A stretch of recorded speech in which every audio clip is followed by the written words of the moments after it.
fellow doodlers, today I'm going to be teaching you how to draw hair. So, as you can see, I have drawn 3 heads with the center line and the eye line already put in. That's because I rely on where the eyes are to usually put where my hairline is. My eyes start here and usually end up about here.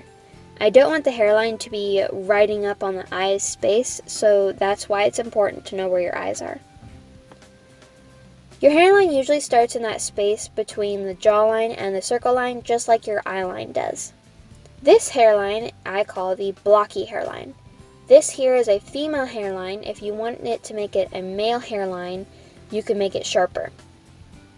However, this is not a put in place rule. You can make this as soft as you want. It just goes up, over, and down again. Alright, now the widow's peak. This one is rounder and it goes up, down, back up again, and down to the other ear. Like so. And the last one is the round hairline. This one is really just exactly as it sounds like. It's really just a half circle over the head. Alright, now to talk to you about parts. For this hairline, I'm going to teach you the center part. The center part, just as it sounds, is at the center of the head. I typically draw this line with a very, very slight curve in it. This part is where all the hair will be coming from. While it does come from all your head, this is where it will visually come from. You can't see the roots, so right here is where it starts visually. From the part, draw a line that comes up above the head a little bit, because when your hair is dry, it comes above the head just a little bit. Not too big. Of course, you can exaggerate depending on the character you're drawing, but typically just a little bit. Not even an inch. And then on the other side, do the same thing. There should be a little dent where the part starts. Unless you're like Kageyama and just have this ball on your head. No part, no dot, no nothing. Now, before we move on, I want to talk about Soretoothing and variation. This here is a no-no. It looks boring and plain, and it's known as Soretoothing. Don't ask me, I didn't make the name. What you want to do is add variation by making small, medium, and large chunks of hair. Of course, realistic hair is a bunch of smaller lines, but the way I draw is a little bit more cartoony, so chunks of hair is how I go. Let's start with adding variation to the bottom. Erase the bottom just a little bit so you can still tell where the bottom ends. And draw a strand separate from the main chunk. Instead of starting up at the tip right here, I'm going to come down a little bit and start the other strand. This one I'm going to make a little bit bigger and curve the other way a bit. Maybe a smaller one and a bigger one that goes behind the neck here. Alright, that side's done. Now for the next side. This time I'm going to draw a strand going out away from the face. And another strand headed back towards the face. You can play with the thickness as well as the length of your hair. Here is where I want to bring your attention. This right here is not a pointed hair strand. It is a block hair strand. It is most commonly used in anime, especially anime bangs. But I use this to add variation to my hairstyles as well, using points and blocky shapes to make the hair more interesting. Alright, now let's go back to the top and start adding a few strands that just sort of stick out of the main chunk. And when I say main chunk, I mean that the outline that you drew earlier where all the hair basically sits. I'm going to keep doing this all the way down, drawing the strands going away from the face and towards the face. And the same on the other side. However, don't make both sides look exactly the same. Here, it doesn't even come to a point. It comes out and back behind the main hair chunk. And then you can accessorize if you want. Here I'm giving her a few breadths. You can add smaller strands, strands that loop around and then go back behind the hair like this. Or my personal favorite, add a strand that breaks away and drapes over the forehead.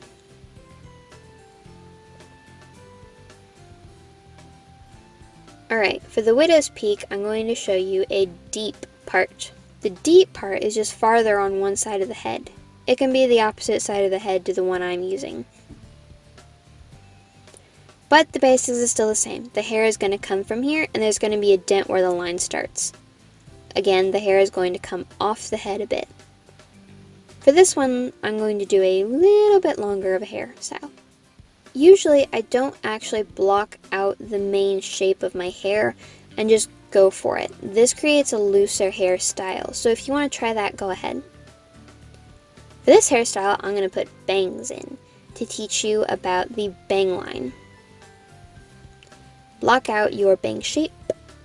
I can draw curtain bangs and side swept bangs, but not those bangs that cut straight across the forehead. I never liked those, even in real life. Break apart those chunks that you made into smaller strands like before. And this is where the bang line comes in. The bang line is somewhere around here, and this is where the bang hair starts. Again, add variation to the main chunk of hair. Alright, now that that's done, let's move on to the next hairstyle. This one, instead of doing a part, I'm going to teach you about the dot. The dot is typically used on boy hairstyles and pixie cuts.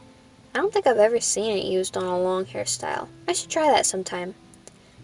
But like a part, the dot is where all the hair originates from. Except instead of originating from a line, it originates from a dot on a certain point of the head. I don't really know how to describe how I do this sort of hairstyle, but usually I will draw 3 lines, 2 slightly the same size, and 1 smaller one in between them. These are at the top of the head and therefore shorter than the rest. Then I draw a much bigger chunk, creating the bangs across the forehead. And another chunk to create more bangs. Something you should really keep in mind is using reference for this sort of hairstyle. It really helps, especially looking at anime hairstyles, anime male hairstyles, and you should get the hang of it by studying those. Another way to add variation is to add different types of lines. You can add the hard lines, which are sharp, or the smoother and softer lines. I usually just use these on my pixie cuts, the hard lines I mean.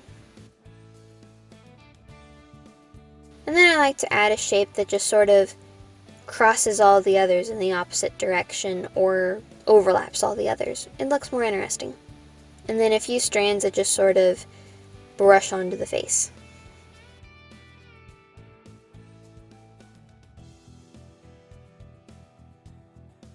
Alright, now that that's done, lightly erase your sketch and we can get started with the finishing bits. Outline the things that you want to keep. And maybe add a few extra lines or break up the big chunks that you drew.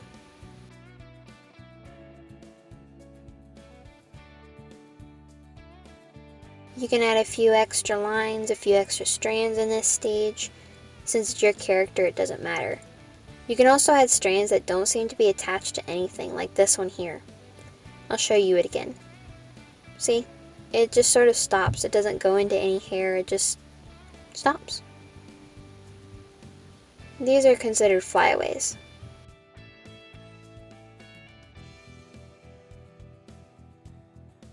Now I'm going to teach you about the cowlick, which I typically use for bangs. The cowlick is where the hair goes up and down again, creating a space in between this space right here.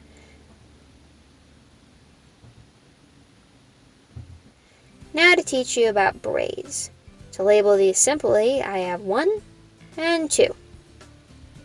The first one is a bit more complicated and realistic, and I'll use it for close-up portraits or realistic braids.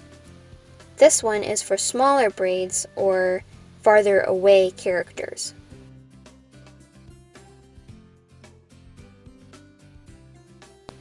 You want to start with drawing a line of action for your braid.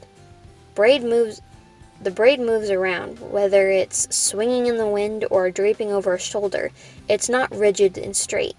You're going to draw a swooping line that connects to the line and a smaller one above it. On the other side of the line, draw a big swooping line and a smaller one that connects the two before.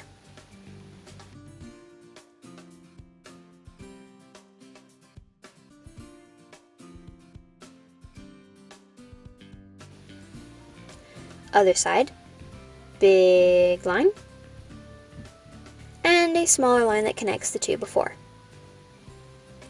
And again. Something I tell myself while I'm doing braids is this strand goes into this one, this strand goes into this one, this strand goes into this one, and this one goes into this one. If you can see what I'm talking about, then it should be pretty easy to grasp. If not, just steady braids, you'll get it eventually. Make those curves smaller as you get to the bottom and eventually tying it off with a ponytail.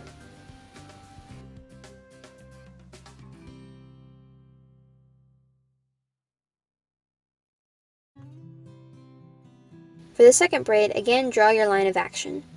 For this braid, you're going to draw a heart, where the center is the line of action. And draw another heart under it. And another heart.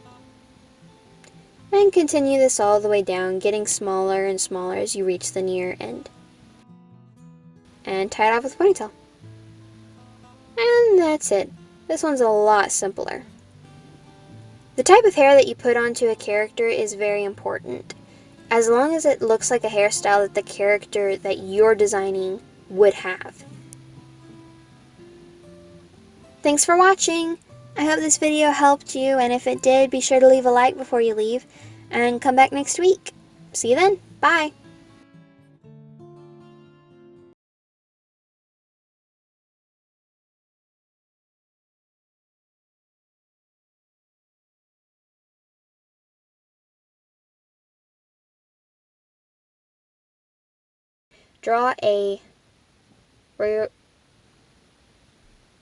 We're going to block out the shape. Come up a bit. You are distracting the heck out of me! Creepy little goblin. Be gone. You're distracting.